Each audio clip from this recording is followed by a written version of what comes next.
What is up? We are talking about odd time signatures. You guys freaking love these things. You ask me about them all the time. And so I thought, hey, let's do one on superimposing 5/8 over a bar of 4/4. How do we do that? How do we work that? How do we count that? First, before we get started into this, what's your favorite odd time signature to play in? So odd time being like a 7 or 3 or 5. Just give me your favorite odd time signature to play in. Put it in the comments section. We'll talk about it. Don't forget, Jim Riley's coming here April 22nd. There's links below this. Enough said. He's an amazing drummer and clinician. Don't miss it.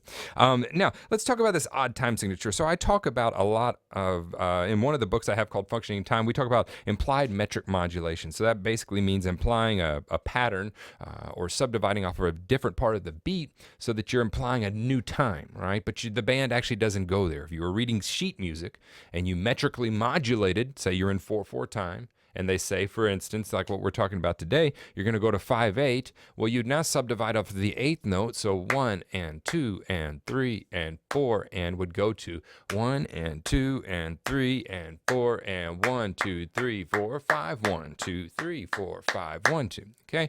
Now we can give the same effect and imply a new time signature without even going there. And I'm playing along with the other bands. And I was listening to some progressive stuff this week, some Tram with Eric Moore and several others, and they do this a lot. Instead of actually going to a new time signature, or instead of actually modulating and to this weird time signature, they use the subdivisions they're already working on, and they just subdivide it and cut it apart in a different way. So this is used pretty widely. And what we're going to do is we're going to take a basic 4/4 groove.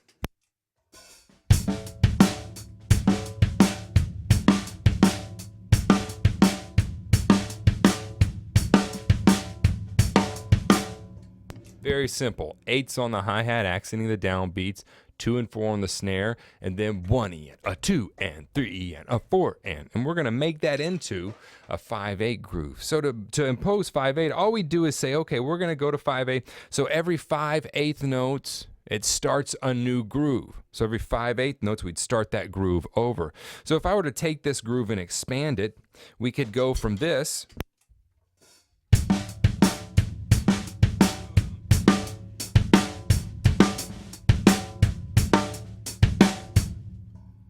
And it's very simple to do that. It's going to go 1E, 2, 3, a 4, and then 5 here. So 1E, 2E, 3E, 4E, 5E is how you would count 5/8. So 1E, 2E, 3, a 4, 5, or E4, 5. 1E, 2E, 3, 4, 5.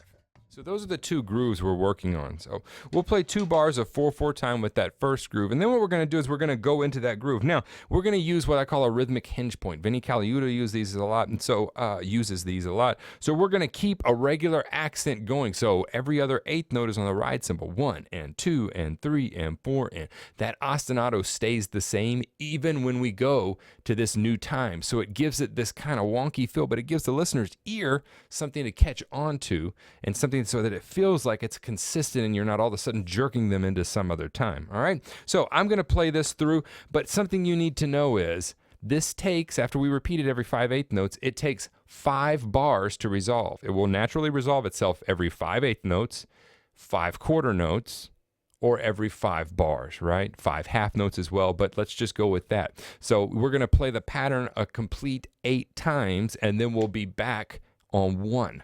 All that'll make sense in just a second. Here we go. 1, 2, 3, 4.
Now, the key to playing in that and keeping your time is always counting in 4. So what you don't go is 1, 2, 3, 4, 5, 1, 2, 3, 4, 5. You're still counting 1 and 2 and 3 and 4 and 1 and 2 and 3 and 4 and 1 and 2 and 3, right? So you're still counting in 4, but your pattern is a 5/8 pattern. It's very simple. It's implied metric modulation. Or you could actually take this and use it to actually metrically modulate the band fully.